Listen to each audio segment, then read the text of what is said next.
미쳤다고 말하면서도 다들 계좌를 열어보던 그날입니다. 위험하다고 외치면서도 손은 매수 버튼을 누르던 순간입니다. 이 영상 끝까지 보시면 세 가지를 얻게 됩니다. 첫째, 2023년 에코프로가 왜 150만 원을 찍을 수 있었는지 그 진짜 동력을 이해하게 됩니다. 둘째, 그 광기가 단순한 운이 아니라 자원 선점이라는 현실 위에 서 있었다는 사실을 알게 됩니다. 셋째, 왜 환희의 정점에서 공포가 동시에 시작됐는지 구조를 보게 됩니다. 친구들끼리 한 명이 갑자기 시험에서 전교 1등을 하면 처음엔 박수치다가도 속으로는 언제 떨어지나 지켜보게 되는 것과 똑같은 심리입니다. 2023년 7월 26일 에코프로 주가는 장중 153만 9천 원을 기록하며 역대 최고가를 경신했습니다. 코스닥에서 16년 만에 주당 100만 원을 넘는 이른바 황제주가 탄생한 날입니다. 2023년 초 대비 불과 7개월 만에 약 1500% 상승이라는 기록을 세웠습니다. 숫자가 잘 와닿지 않는다면 1천만 원이 1억 6천만 원 가까이 불어나는 속도라고 생각하시면 됩니다. 이건 단순한 상승이 아니라 도파민의 폭발이었습니다. 기관과 외인이 주가 하락에 베팅하는 공매도를 쌓아두었는데 주가가 오르자 손실을 막기 위해 되사야 하는 상황이 벌어졌습니다. 이렇게 공매도 세력이 급하게 다시 사들이면서 주가가 더 튀는 현상을 쇼트 스퀴즈라고 합니다. 쉽게 말해 친구가 질 줄 알고 놀리다가 오히려 역전당해 당황하며 사과 선물을 사오는 상황과 비슷합니다. 개인 투자자들은 그 틈을 파고들며 주가를 끌어올렸습니다. 어느 날은 에코프로 그룹주 거래대금이 코스피 전체 거래대금을 추월하는 장면까지 나왔습니다. 한반에서 한 명 이야기만 온 학교가 떠드는 분위기와 비슷합니다. 그리고 2023년 8월 모건 스탠리 캐피털 인터내셔널 줄여서 MSCI 한국지수 편입이 확정되었습니다. 글로벌 자금이 자동으로 따라붙는 통로가 열린 것입니다. 그런데 여기서 중요한 질문이 나옵니다. 이게 단순한 군중 심리였을까요? 아니면 뭔가 실체가 있었을까요? 2023년 3월 23일 SK온과 중국 GM과 함께 인도네시아 니켈 프로젝트 합작법인을 설립했습니다. 니켈은 배터리의 핵심 원료입니다. 남들보다 먼저 광물 자원을 잡으려는 움직임이었습니다. 동시에 에코프로 CNG는 배터리 재활용을 통해 리튬과 니켈을 다시 추출하는 순환 구조를 본격 가동했습니다. 쓰고 버리는 것이 아니라 다시 캐내는 구조입니다. 포항 캠퍼스에서는 단일 단지 안에서 수산화 리튬 가공부터 양극재 생산까지 마치는 이른바 클로즈드 루프 시스템을 구축했습니다. 말이 어렵다면 고깃집을 예로 들면 됩니다. 남의 고기를 떼다 파는 게 아니라 직접 소를 키우고 도축하고 숙성까지 한 번에 해버리는 구조입니다. 결국 시장의 광기는 믿음에서 나옵니다. 하지만 그 믿음을 지탱하는 건 남들이 갖지 못한 자원에 대한 선점입니다. 니켈과 리튬이라는 원료를 쥐고 있다는 확신이 있었기에 사람들은 더 높은 가격을 정당화했습니다. 그러나 축제가 영원할 수는 없습니다. 7월 26일 오후 고점 대비 순식간에 20% 이상 급락하며 이른바 검은 수요일에 서막이 열렸습니다. 친구들 사이에서 분위기 최고조였다가 갑자기 한마디 말실수로 정적이 흐르는 순간과 비슷합니다. 환희와 공포는 한 끗 차이입니다. 150만 원의 신화는 그렇게 짜릿함과 불안을 동시에 남기며 다음 장면으로 넘어가게 됩니다. 150만 원의 정점에서 추락을 경험한 뒤 사람들은 이렇게 생각합니다. 이제 끝난 것 아니냐는 말입니다. 그런데 진짜 승부는 흥분이 빠진 다음에 시작됩니다. 심장이 빨리 뛰다가도 결국 몸을 살리는 건폐의 호흡과 위장의 소화 능력입니다. 겉으로 보이는 심박수가 아니라 안에서 영양을 얼마나 잘 흡수하느냐가 생존을 가릅니다. 여기서부터가 제국의 설계도입니다. 남의 물건을 떼다 파는 장사가 아니라 직접 키우는 구조입니다. 배터리에서 가장 돈이 많이 들어가는 핵심 부품이 있습니다. 전체 원가의 약 40% 이상을 차지하는 소재입니다. 이게 바로 양극재입니다. 쉽게 말해 자동차에서 엔진 같은 존재입니다. 엔진을 남에게 사오면 가격 협상에서 항상 밀립니다. 그런데 이 엔진을 직접 설계하고 만드는 회사가 있다면 이야기가 달라집니다. 에코프로비엠은 하이니켈 양극재 분야에서 세계 시장 점유율 최상위권을 유지하고 있습니다. 니켈 비중을 높여 에너지 밀도를 끌어올린 제품군입니다. 더 오래 달리는 배터리를 만들 수 있다는 뜻입니다. 그리고 2023년 12월 1일 삼성 SDI와 약 44조 원 규모의 양극재 공급 계약을 체결했습니다. 44조 원이면 중형 도시 예산에 맞먹는 숫자입니다.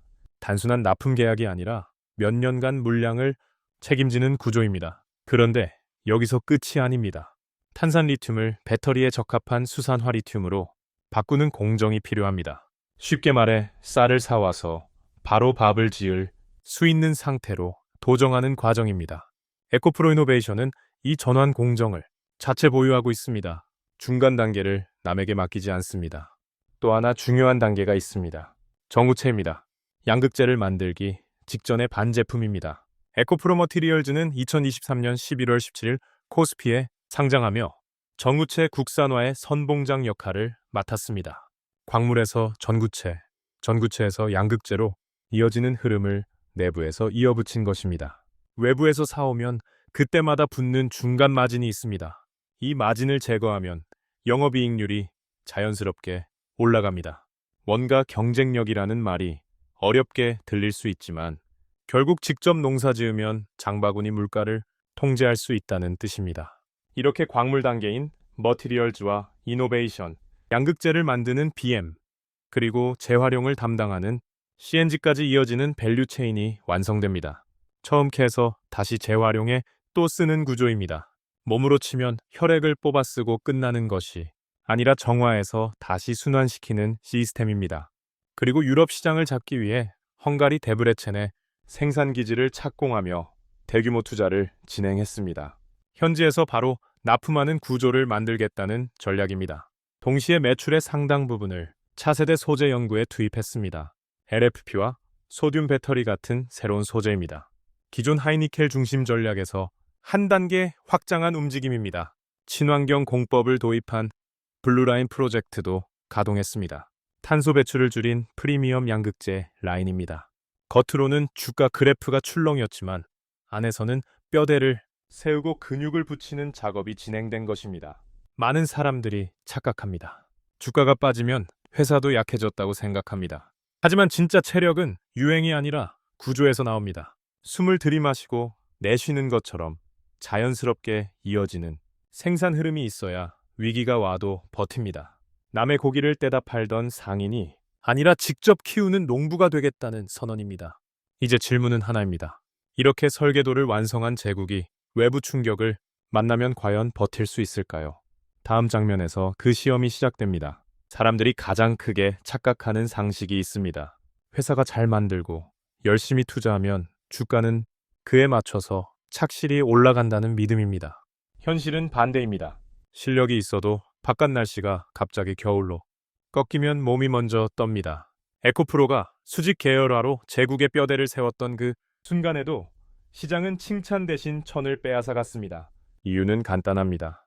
원료 가격과 규제 같은 바깥 환경은 개인의 의지로 못 막는 파도이기 때문입니다.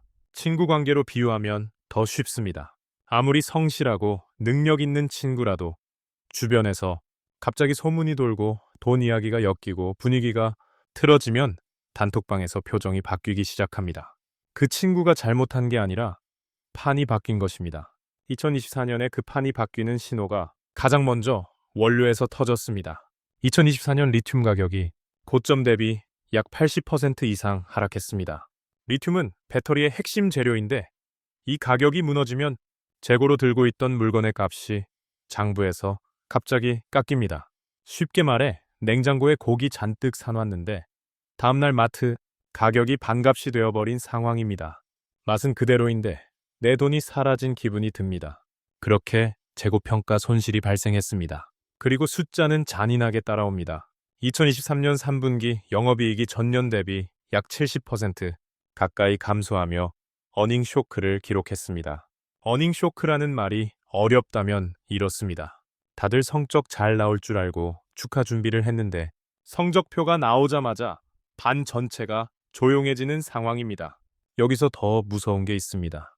전기차가 계속 늘어날 것 같았는데 잠깐 멈칫하는 구간이 옵니다. 대중화로 가는 길목에서 수요가 일시적으로 정체되는 구간입니다. 이걸 캐즘이라고 부릅니다. 말 그대로 다리 놓기 전에 깊은 골짜기 같은 구간입니다. 주문이 줄어들고 전방 산업이 숨을 고르면서 소재 업체도 같이 숨이 막힙니다. 주가도 같이 흔들립니다. 그래서 2024년 4월에는 5대1 액면 분할을 단행했습니다. 한 주를 5주로 쪼개서 가격을 낮추는 조치입니다. 60만 원대이던 주가가 10만 원대로 내려오는 구조입니다. 사람들은 싸졌다고 느끼지만 실제 가치는 쪼개졌을 뿐 그대로입니다. 피자를 5조각으로 나눴다고 피자 양이 늘지 않는 것과 같습니다. 이 분할을 진행하려고 2024년 4월 9일부터 24일까지 거래가 일시 중단됐습니다. 시장이 잠깐 멈춘 그 기간 동안 투자자들의 불안은 더 커졌습니다. 그런데 이 타이밍에 더 치명적인 변수가 겹칩니다. 오너 리스크입니다. 이동차의 전 회장이 법정 구속되며 경영 공백이 발생했습니다. 회사는 시스템으로 굴러간다고 말하지만 중요한 순간에 중심 인물이 비면 조직의 눈빛이 흔들립니다. 친구 모임에서도 리더 역할하던 사람이 갑자기 빠지면 다들 서로 눈치만 보고 방향이 안 잡히는 것과 같습니다. 바깥에서는 규제도 세게 들어옵니다. 미국 IRA 규제에서 FEOC 규정이 발표되며 중국 자본과의 합작사 지분 구조를 조정하라는 압박이 커졌습니다. FEOC는 쉽게 말해 너희 편이 누구냐를 따지는 규칙입니다. 친한 줄 알았던 친구가 갑자기 너 그 친구랑 계속 같이 다닐 거야 라고 따져 묻는 상황과 비슷합니다.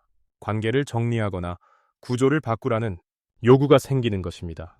설상가상으로 정부가 공매도 금지 조치를 했는데도 주가는 시원하게 반등하지 못했습니다. 많은 사람들이 공매도만 막으면 주가는 무조건 오른다고 믿습니다. 그게 가장 큰 허점입니다. 몸살이 났는데 해열제만 먹는다고 바로 낫지 않습니다. 열은 잠깐 잡혀도 진짜 문제인 염증이 남아있으면 기운이 안 돌아옵니다. 펀더멘털이 약해지면 주가는 지지부진할 수밖에 없습니다. 그래서 회사는 현실적인 선택을 합니다. 인력 구조 조정과 라인 가동률 조정 같은 효율 경영 모드로 들어갔습니다. 비용을 줄이고 버티는 체력전을 시작한 것입니다. 인간관계로 치면 사치 줄이고 생활비부터 조이는 시기입니다. 자존심보다는 생존입니다. 그러다 2024년 8월 15일 이동차의 전 회장이 특별 사면으로 복권되며 경영 복귀의 발판이 마련됩니다. 분위기가 바로 바뀌었다고 단정할 수는 없지만 최소한 중심축이 다시 세워질 가능성이 생긴 것입니다. 그리고 이때 사람들이 깨달아야 하는 본질이 있습니다. 기술력이 아무리 좋아도 광물가와 규제 같은 매크로 파도를 피할 수는 없다는 점입니다. 진짜 실력은 상승장에서 멋있게 말하는 게 아니라 하락장에서 원가를 얼마나 방어하느냐에서 결정됩니다. 이제 질문은 하나로 좁혀집니다. 이 겨울을 버틴 제국이 다음 계절에 어떤 방식으로 다시 평가받게 될까요? 요약 정리하면 이겁니다. 광기 속에서 주가는 하늘을 찔렀고 구조를 세며 제국을 만들었지만 겨울이 오자 광물 가격과 규제, 오너 리스크라는 현실에 흔들렸습니다. 결국 남은 질문은 하나입니다. 이 회사가 진짜로 살아남았느냐는 점입니다. 이제 장면은 2026년으로 넘어옵니다. 분위기는 조용하지만 긴장감은 더 짙습니다. 화려한 환호 대신 실적표가 놓인 시험대입니다. 2025년 3분기 영업이익 옌따 99억 원을 기록하며 흑자 전환에 성공했습니다. 긴 터널을 빠져나왔다는 신호입니다. 말로만 반등이 아니라 숫자로 확인된 전환입니다. 친구 관계로 치면 한동안 연락이 뜸하고 오해가 쌓였지만 결국 행동으로 신뢰를 다시 쌓은 순간과 같습니다. 그리고 2025년 9월 인도네시아 니켈 재련소 4곳에 대한 약 7천억 원 투자를 완료하고 양산을 시작했습니다. 말이 투자지 실제로는 원료를 스스로 주겠다는 선언입니다. 마트에서 매번 장 보는 대신 직접 농장을 계약해버린 상황입니다. 내재화율도 50% 이상으로 끌어올렸습니다. 정유체와 리튬을 절반 이상 자체 조달하는 구조입니다. 원가가 흔들릴 때 방어력이 달라집니다. 비 오는 날에도 우산을 빌리지 않고 자기 우산을 펴는 구조입니다. 제품 포트폴리오도 바뀝니다. 사리큐8군 원통형 배터리용 양극재를 본격 공급합니다. 테슬라 등 주요 완성차 업체가 채택한 대형 원통형 배터리에 들어가는 소재입니다. 한 단계 더 큰 경기장에서 뛰겠다는 뜻입니다. 동시 LFP 양극재 시장에도 저가형 라인업으로 도전장을 냅니다. 그동안 중국의 전유물처럼 여겨졌던 영역입니다. 고급 요리만 하던 셰프가 가성비 메뉴까지 내놓는 그림입니다.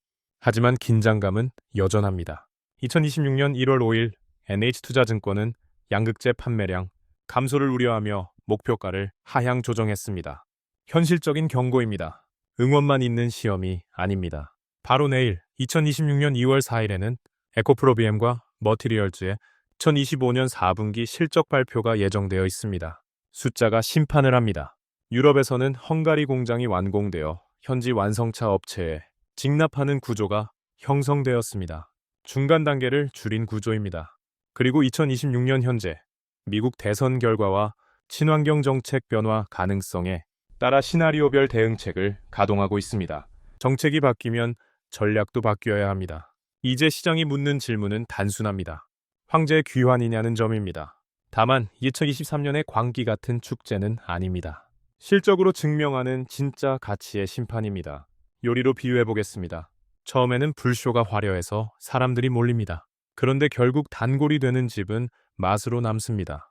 불꽃은 잠깐이고 국물 맛은 오래갑니다. 주식도 같습니다. 꿈으로 오르지만 실적으로 버팁니다. 2026년의 에코프로는 더 이상 테마주로만 평가받는 존재가 아닙니다. 글로벌 에너지 소재 기업으로서 생존 시험대 위에 올라와 있습니다. 다시 요약 정리하면 이겁니다. 광기로 올랐고 구조로 버텼으며 겨울을 진화 숫자로 증명하려는 단계에 와 있습니다. 이제 판단은 환호가 아니라 실적표를 보고 내려야 합니다. 참고로 이 내용은 2026년 2월 3일 현재 공시된 팩트를 기반으로 구성되었습니다. 내일 발표될 4분기 확정 실적에 따라 시장의 평가는 다시 요동칠 수 있습니다. 반드시 실제 발표 수치를 확인하시기 바랍니다. 여기까지 쩐의 전쟁과 수직 계열화의 비밀이었습니다. 이번 이야기를 통해 남들과 다른 기준 하나는 얻으셨을 것입니다. 돈 버는 경제학 동영이었습니다. 감사합니다.